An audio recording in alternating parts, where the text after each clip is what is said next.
Hey folks, welcome back to another review with yours truly, Sam Healy. Today we're taking a look at this one right here, Village Attacks. This is put out by Grimlord Games, and the first time I came in contact with this was at Essen last year, and I was pretty well taken with it. I loved the look of the models. That was my first actual introduction to it. The guys from Grimlord came and dropped off a sample of the miniatures that were in there, and they were all very well done. So we'll show those in a little bit later. But then I got to stop by and do a demo at their booth at Essen last year and really enjoyed the game. I've played it a couple of times since then, and so let's get down to the table and show you how it works, and then we'll come back with some final thoughts in just a few moments. So let's get to it.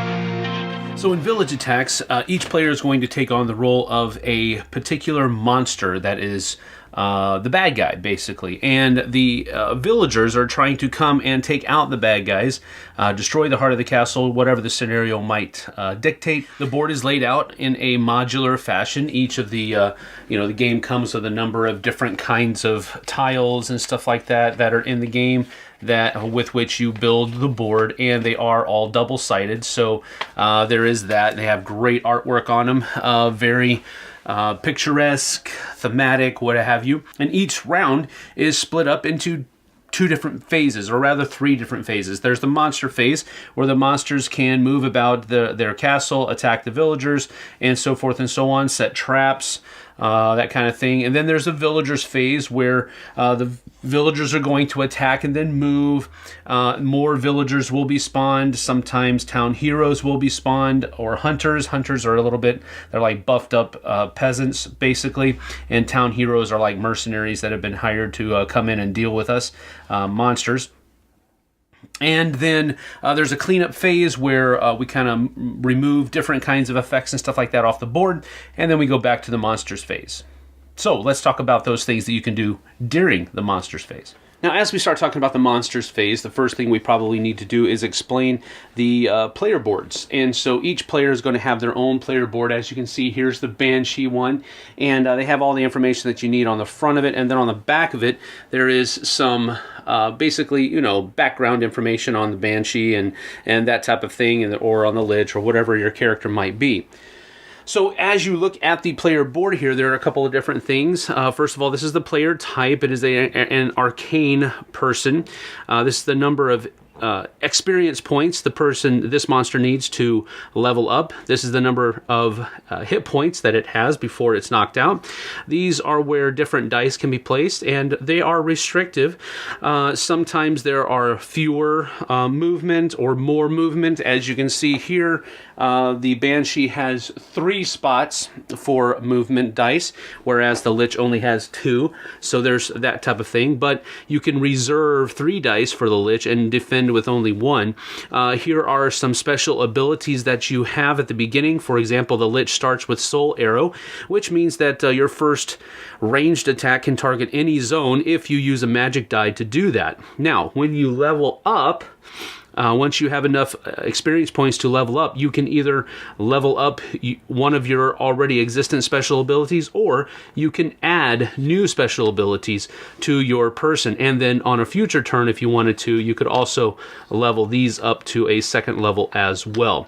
So that is a pretty neat leveling up mechanism for the monsters. Now, during the monsters phase, each monster in turn order will be able to roll these 6 dice and then carry out actions based upon what those 6 dice roll. So, for example, the Lich here can roll these, and there are a number of different things that we need to go over. First of all, there are 2 kinds of defense dice. There is a regular just block defend, which is simply just going to stop 1 point of damage from hitting the Lich if he is attacked by the villagers. Then there is a retaliate, which means that if you use this as the defense die, you're going to take the damage, but you're also going to deal that same number of damage, back to the person who dealt it to you. So there are 2 different kinds of defend dice. There is a magic die that we already talked about when we were explaining the different kinds of abilities over there. Then there is also a melee attack, which looks like those claw marks right there. There is also a ranged attack, which is denoted by that face. And then there is a villager activation die. Now for each symbol that is rolled, you're going to activate one model that is furthest away from the heart of the castle, one villager model that is furthest away from the heart of the castle. Now, something that we need to talk about though is that if you roll multiples, specifically 3, if you roll 3 of any kind, you can take those 3. For example, if this was rolled and you really don't have the ability for melee attacks, you can take these and re-roll them.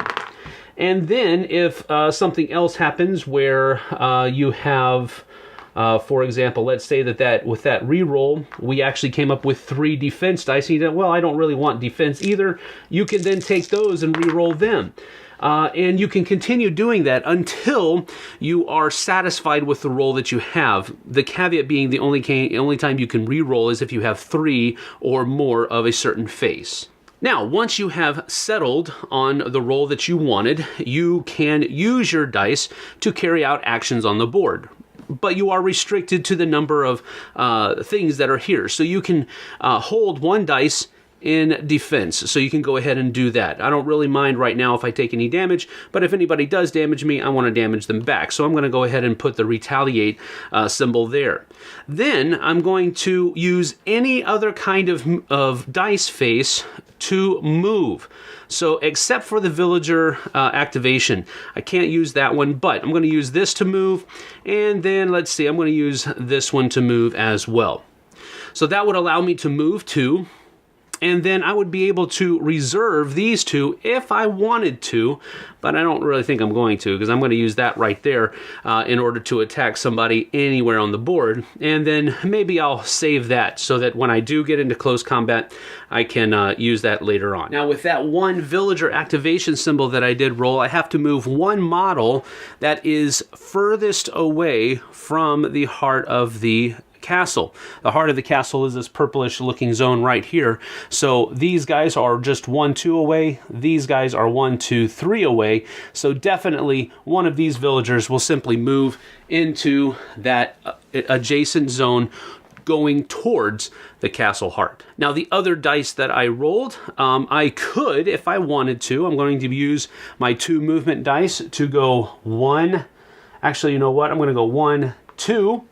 And then I'm going to use my melee attack to knock out one of these villagers, which gives me an experience point. And then I'm going to use my soul arrow here, which is my first ranged action, can target any zone. But since I don't have a ranged action to do, I'm not actually going to use that. I'm just going to reserve it for later. Now that my turn is done, my movement dice will go away. All of these other ones that I used will go away. But these that have not yet been used yet, because this won't take effect until the villager phase in which I'm going to be attacked, these are going to have to be replaced by tokens that do, of course, come in the game because these dice are used somewhere else. And so I also have a magic symbol here that will be able to be used later on. And now these dice are passed to the next player. So after all of the monsters have taken their turns in turn order, then it moves on to the villagers phase, where the first thing we do is we advance the village event dial like so. Now the reason we do that is that some of these event cards will be triggered when we reach a certain number or numbers determined by the scenario specific rules. So for example, if the scenario said that when the village event dial gets to 1, we flip over an event card. So we flip this over, and this says the rabble appears 3. So we spawn 3 peasants in the closest large room to the castle heart. So that means we would simply take 3 peasants and put them right here. That's closest to the castle heart. All right, and then we would continue on with the rest of the phase. So first of all, enemy attacks and then movement. So if there are any enemies that are within range, if they have ranged attack, or if they're in a spot that has a monster, then they will attack. If they don't have any viable targets where they are, then they're simply going to move. So these 3 here would move closer to the heart this way, and then any other traps that are on the board would trigger. And these are traps right here, and they can be purchased during the monsters round by using dice denoted by the symbol that's up here at the top of the card. They can use a die that has that symbol to purchase the card and then place it somewhere on the board. For example, using these symbols right down here as the moniker of where they can go. And then villagers would spawn next. The village spawn deck is over here, and it has a number of different cards in it. First of all, it has, for example, peasant cards. And so it determines whenever a villager dies, being killed by a monster, then this will go down. And once the village morale has reached certain numbers, tier 2 will be triggered, and then finally tier 3 will be triggered as well. So the difficulty of the scenarios will ramp up over time, depending on how long it takes for the monsters to actually do their job and get rid of those peasants that are encroaching upon their territory. So in tier 1, for example, if this one came up, we would take 4 villagers and place them into a spawn zone. In tier 1 on this one, though, only 3 would come out. Tier 2, 6, and 5, and then tier 3, 8, and 7. 2 different kinds of hunter cards that are in the deck as well. And hunters are a little bit stronger, so they do a little bit of a better job. So fewer of them come out, but they do more damage. And then finally, the last kind of card in the deck are town hero cards that look like this. And they're a little bit different because only one of these town heroes will come out. At the beginning of the game, this deck will be shuffled like so.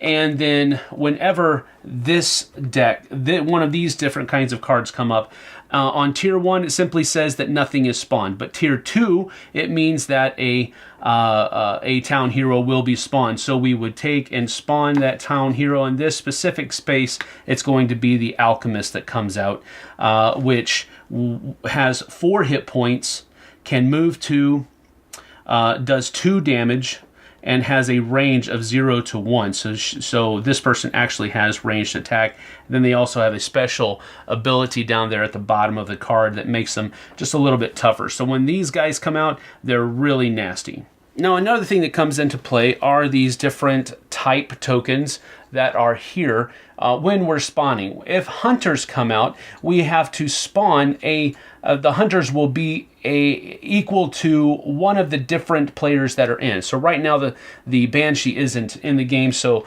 these 4 tokens representing the 4 different types of characters that we have in the game would be put into the bag here. And if we spawn hunters, let's see if we do. Let's go with this section first. This section is going to get 4 peasants. And then this section over here is going to get, let's see, all right, get some hunters, 3 hunters. And so now we have to determine what kind of hunters they are. So we're going to reach in here with this bag and pull out a kind. All right, so these are arcane hunters. And so what that means is that each of these hunters are going to get purple bases, which means that they are going to do an extra point of damage to the purple or arcane person, which is the Lich. Now, one of the ways that the villagers can win is by dealing enough damage to the castle heart to bring it down to 0, in essence destroying the castle. In the first scenario, if any peasants set foot into the castle heart, the scenario automatically ends with the monsters losing. So there are varying levels of that, but generally speaking, that's how the game is played over a number of rounds until one of those game-ending conditions are met, determined by the scenario-specific rules, and that's basically how you play village attacks. So of course, this should really go without saying. This was just a basic overview of how the game plays to give you a general idea of how all the different things work together. You have the monster phase where the monsters take all of their turns, and the villager phase where you activate and possibly do an event, and all of these other things, trigger traps, and that kind of stuff. There's other things that go along with that. I didn't go over everything, just realize that. But I think gives you a basic idea of how it plays. There are also advanced rules that are in the game.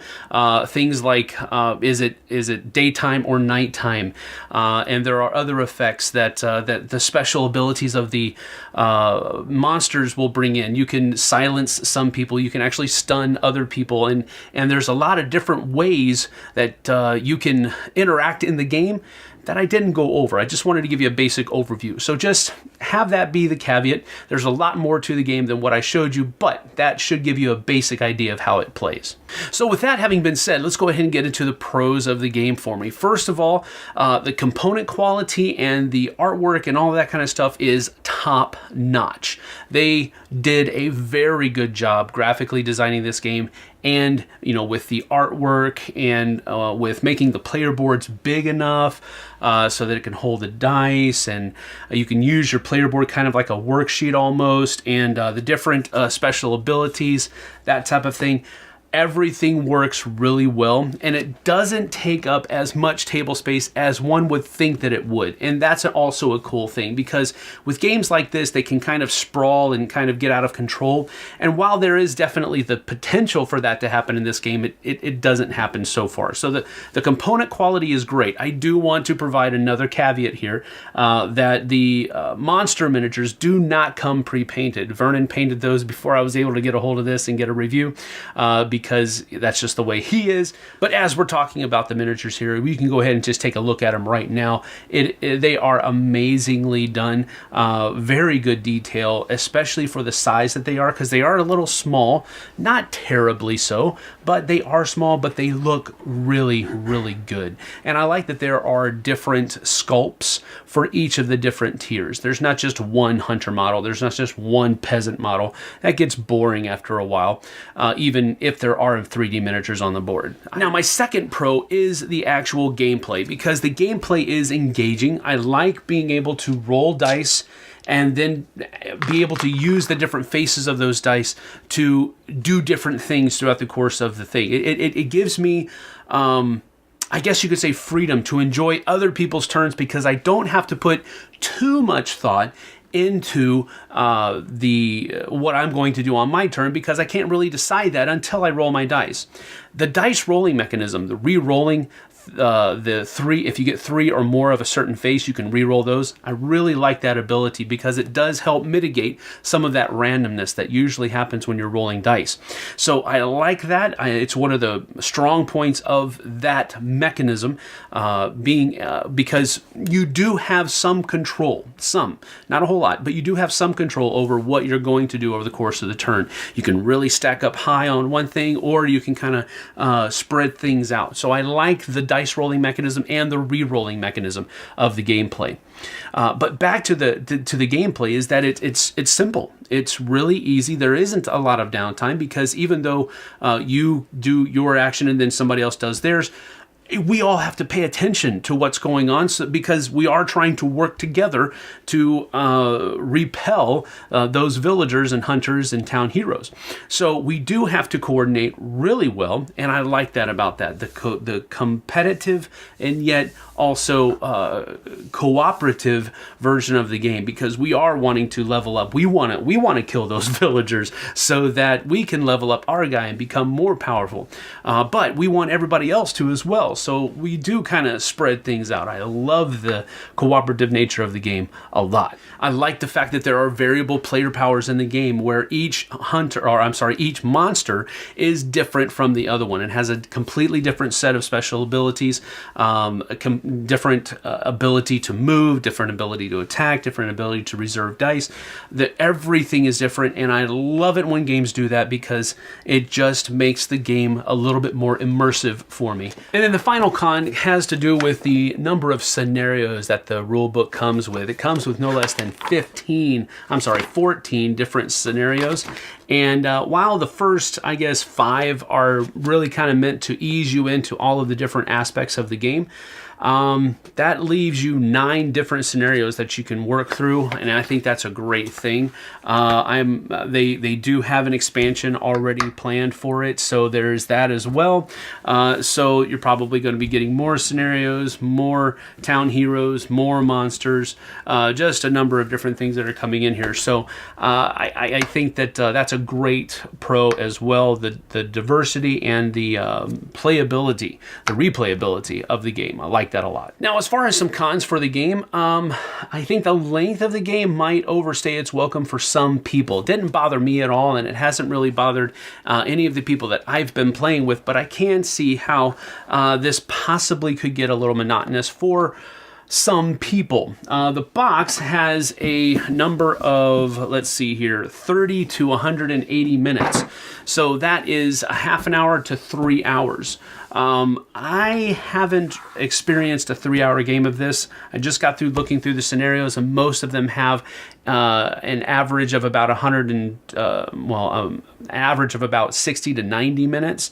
So I don't think that's too long. You're probably, once you're savvy with all the rules, you're probably going to be spending about an hour and a half per game on those longer scenarios, and less than that on some of the shorter ones. So I don't think that time is a huge factor, but I can see, especially with learning games, where it might not sit too well with people. So I wanted to mention it as a con. It might overstay its welcome for some people. I didn't have a problem with it, but I can see where other people will. So all in all, I'm going to give this an 8 out of 10. Really high marks, because this is a game that really does do well as far as what it was meant to do. It takes a twist. It is not a dungeon crawler, because you are not trying to go and find treasure and accomplish this. You are protecting. It's almost like a scoped in tower defense game, because you are defending your castle against onslaughts of villagers. And so I like that as well. It's a little bit of a fresh take on this, a whole idea of medieval fantastical type combat that's going on. So there's a lot of good of this game, not a whole lot of bad. They really did a good job in this game, and I think that Village Attacks is one that should garner at least some of your attention, because it deserves it. So that's it from me for Village Attacks, an 8 out of 10. Go out and try to find a copy and give it a whirl if at all possible. But that's it from me. We'll see you guys and gals on the flip side.